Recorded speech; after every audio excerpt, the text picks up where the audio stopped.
Aerial, the wind spirit according to the Chinese names. It doesn't have blades made of wind, though the bit stays are enough for you to disappear from this world given how the Dilanza got eviscerated. But be it the kit or the mobile suit, all I can say is prepare to be blown away. What is going on guys, MJ2005 Gundam here, and today I'm going to be reviewing the high-grade Gundam Aerial from Gundam The Witch from Mercury.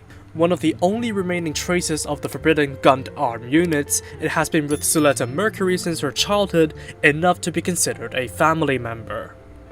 For 1300 yen you get 7 runners and a medium-sized sticker sheet, and since the Aerial shares no runners from the Lfrith, nor is it constrained by polycaps, it should be a relatively fresh experience despite the similarities you may find, which does keep the build interesting.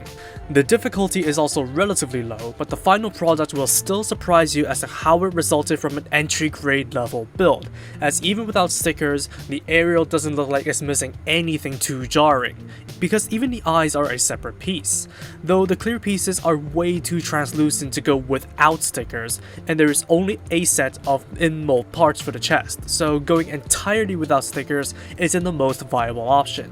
And structurally speaking, the waist and the hips of the Aerial are not of the universal standard, but you can still swap the head, arms and backpack onto others that use it, just like the Lfrith.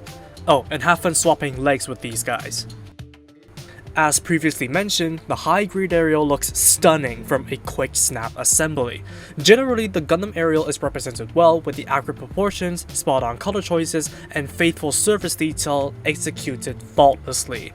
I especially like the heavily feminine physique, for no other reason other than it's one of the only few to do that, nothing else, I swear.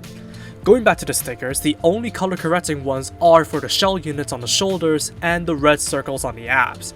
The rest are used underneath the clear black shell units and for enhancing the eyes and head sensors. Speaking of which, there are also red eyes and head sensors to choose from, but no explanation has been given for them as of this recording.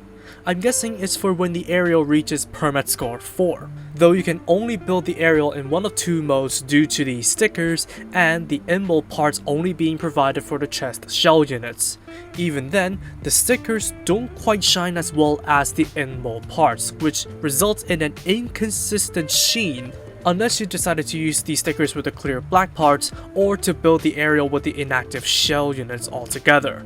There are also seam lines here and there, but the biggest offenders are definitely the ones running right down the legs, so definitely take some time to clean those up.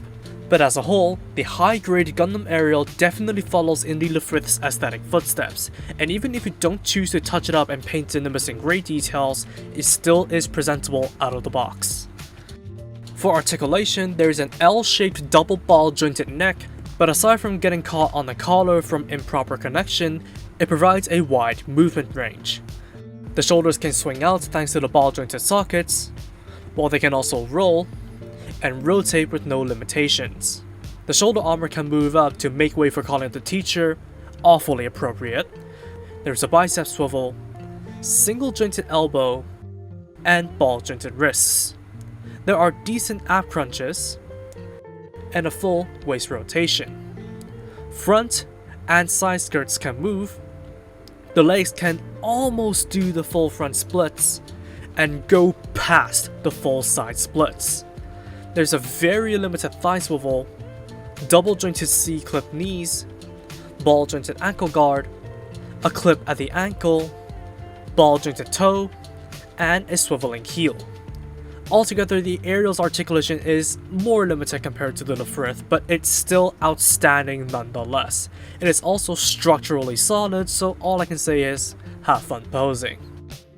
Accessories start with the sole pair of holding hands, no other hand option is included, unless you get the Mirasol Flight Pack. As for weapons, there is a standard pair of beam sabers mounted on the backpack, and can be used Jedi style with the custom blue beams it includes. Interestingly, the beam sabers are also compatible with the SB9 flat beams, so if you have some of those, you can use them as well. Next is the beam rifle, made up of 2 halves and a sticker for the scope. It sandwiches into the hand for use and does this job without causing any weight issues. On top of that, it is definitely a unique looking rifle all things considered. If quick parry attacks are necessary, a provided beam blade effect part can be slid onto the barrel for that purpose. The rifle can also be stored on the backpack with an external adapter that plugs onto the side of the firearm. Finally, there's the escutcheon, which is a fancy way of naming a shield. Aside from the white and blue trim stickers that I would absolutely recommend replacing with paint, and the need to fill in the yellow vents, it looks top notch. It plugs onto either arm, and despite its size, it doesn't get in the way too much, while also being able to swivel for adjustments. The individual pieces of the shield can be removed from the core block and separated into the 11 bit staves. While displaying them separately is made easier thanks to the 3mm pegs of some of the bits, you'll still need to invest in separate bases to display them flying around. Alternatively, they can be stored on the shoulders, forearms, hips, and back skirts to create the bits-on form of the aerial, which not only spices up the silhouette via a simple process, but also recharges the bits and enhances maneuverability of the aerial. Personally, I do like this form slightly more than the standard. One final trick you can do is to take the grey pieces from the back and slide them onto the barrel of the rifle to enhance its firepower and accuracy, as well as giving it a more refined look. Definitely my preferred form of the rifle, as it does look more complete.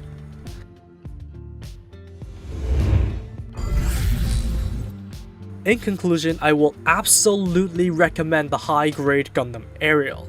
If you've built the Lfrith, you can generally expect something similar here. An entry-grade level build with results that rival more expensive high grades, unique aesthetics thanks to the feminine silhouette and glowing shell unit, and a wide array of gimmicks you can enjoy that doesn't compromise the kit itself. All for a price cheaper than the Lfrith. However, small gripes arise with the limited thigh roll and the inconsistent glow between the inmold parts and that of the stickers. And despite knowing the construction, I would still gladly have paid the extra cost to get a few more inmold parts for the shells. But even with what I said, I love what they've done with the high-grade aerial, and in its entirety, this is a well-rounded high-grade with a beginner-friendly build that is tailored for fun to be had for a dirt cheap price. And that's all for me. Thank you for watching, drop a like and comment if you did enjoy the video, subscribe for more content like this, and feel free to follow me on social media with the links down below. That said, take it easy, stay safe, and I'll see you all in the next video. Peace out guys, bye bye.